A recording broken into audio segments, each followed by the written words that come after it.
inyapay dayta. In all aspects dayta. Physical aspect, isungan tayo dapat na magbagaan kay babae ti wikwiyo. Mabalin ka mapasuan. We are not supposed to body shame.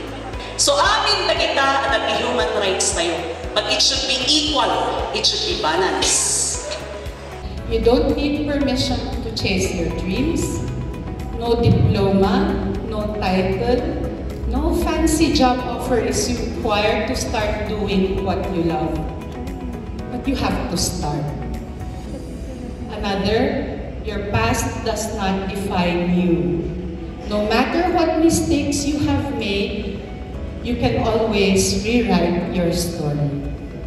Life will surprise you. You might think you're on one path, only to find your passion somewhere else entirely. Embrace that path.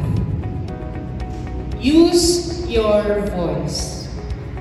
Whether you write, you teach, you create, or you lead, as many of you here are leaders, your voice matters. Tell stories. Call out injustice. Speak your truth. Find your people. Whether it is a friend, a teacher, or a community, surround yourself with those who believe in you. No tatlo ti autoimmune na ni Chris Aquino, 5 kanya.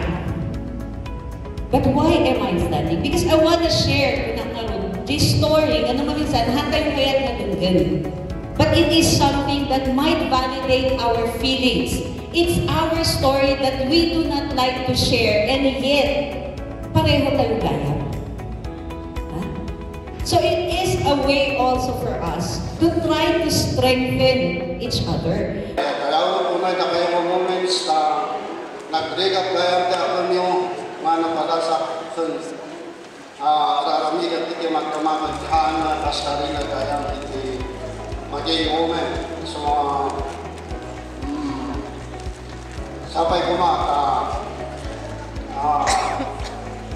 may pakayang tayo di os-os ko kung marami tayo di gusto nga pag-ipagan di pagbagi tayo importante lang tama alwaran tayo di sa lugar tayo.